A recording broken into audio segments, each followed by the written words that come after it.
Okay.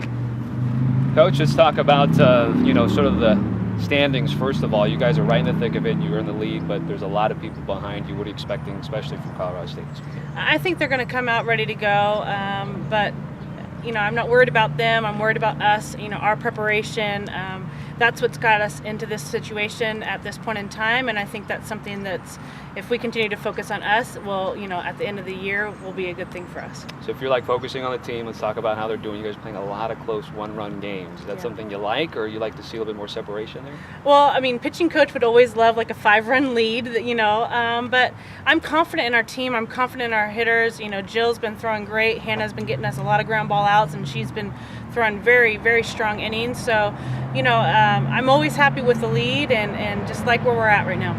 How are you approaching this series? Obviously, if you won 2 out of 3 the last 2 series, I think, and you've got 2 more, is that something that, with the standings the way they are, that you're looking to either get 2 out of 3 or sweep, or what's the mindset for you? I'm always looking for a sweep, but again, we've got to win game 1. And so right now we're worried about game 1 and how we need to prepare, how we're going to pitch, how we're going to play defense, some things that we're going to probably implement this week versus that we have in other weeks, some things that we know that Colorado State likes to do and how we're going to defend that. So just little things like that we're working on as a group, and hopefully, after Friday's game, we'll, move on to Saturday. Sure. How nice is it to be in a position where you can control your own destiny? Absolutely, and it's funny, I've been using that word a lot with the girls probably the last 2 weeks is, don't ever let anybody take your destiny away from you. And this is what you play all season for. This is what, being a Bulldog is. This is what about playing in postseason. You've got to be able to control the end. And for us, be able to be at home this weekend, I think is huge. I think we're going to have a lot of fans out here with Coach Wright's, stadium dedication. So we're just excited. The ball's in our court, so it's going to be, depend on how we respond. Speaking of which, I know it's not official until Saturday, but to see it saying Margie Wright Diamond, what's been the reaction from you, from the players, from people who've seen it? I'm just very excited. I'm happy for her, something well-deserved, something that, I'm, just really honored that I'll be able to be on the field with her, this Saturday. I think, obviously, something that she's deserved, something, the stadium is wonderful, it's beautiful, and something that she fought hard to get built. Does it feel like the season has gone by so fast? It seems like we were just here talking about you heading to Arizona. It's so funny. I was talking to one of my friends today. We go to the same church, and she's like, I can't believe you have 2 weeks left of season, of regular conference season. I'm like, I know. But that's the beauty of it. I get to come out here every day and be out in the sun and, play a game and coach a game that I love. And so when you enjoy it, it goes by really fast. So just lucky.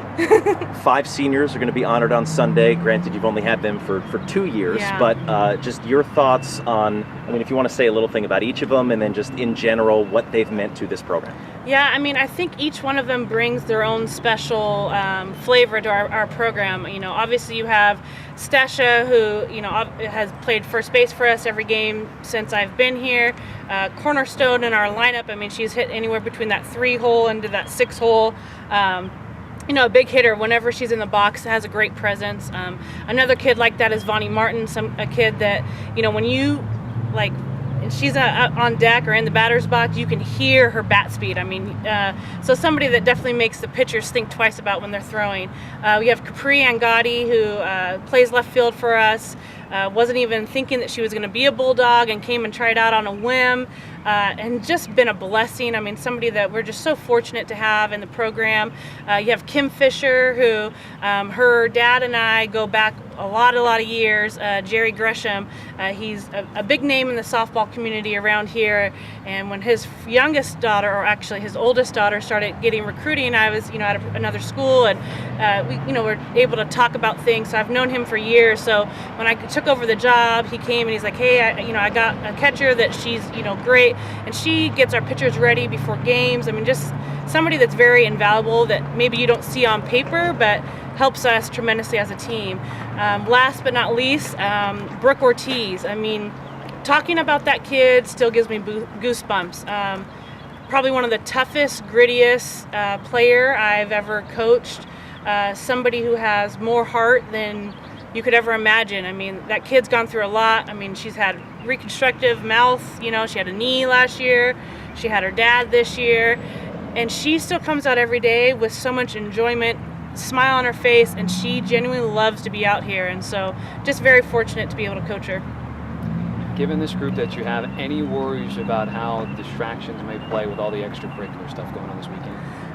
Yeah, I mean, not really, no. I mean, we are a very tight-knit group, you know. I think for us, it's less of a distraction and more excitement around the stadium, and that's how we're going to approach it. I mean, we talk daily, obviously, and I like to kind of prep them for how the weekend's going to go. So today when we meet as a team, we're going to talk about how senior day is going to go, how Coach Wright dedication is going to go. So I like, you know, we talk a lot about visualization, so being able to kind of go through those intricacies before this weekend I think will really help. But once it, like, play ball, like, it's game on. So what was your relationship with Coach Wright like when you were at Stanford? I mean, I'm sure you've interacted with her at coaching clinics. Just somebody that, you know, you always respected. I mean, we obviously, you know, on the recruiting trail saw each other quite often. They came up and we came here once for regionals or super regionals. So, you know, always a fierce competitor on the field, but off the field, somebody that you could always go to and ask questions, you know, bounce ideas off of. And she's just, you know, a wonderful person. How many, sorry, I'm trying to think and formulate at the same time. When did you first meet Coach Wright? What was your first interaction with her like? Oh, good Lordy. I would probably say when maybe when we came here, it might have been on the recruiting show. I'm like drawing a blank right now.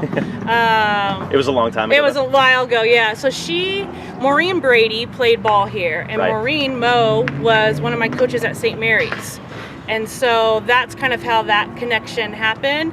And so Mo has like tremendous respect for Coach Wright, just loved being a Bulldog. And then my first female role model in the coaching perspective was Ella Vilci, who also was a Bulldog, and she played for Coach Pickle. So all through my kind of life now that I like kind of, you kind of look back at things, I've been surrounded by Bulldogs, you know, and so it's been really cool. I mean, this softball community is huge, you know, it's like 3 degrees of separation. So, you know, Lisa Mize was also another coach of mine, and she's the head coach at Santa Clara, was also a Bulldog. So just mixing it up. Yeah. Cool. Big connection. That's all I got. All right. Jeff? Awesome. Thanks, Coach. Thanks.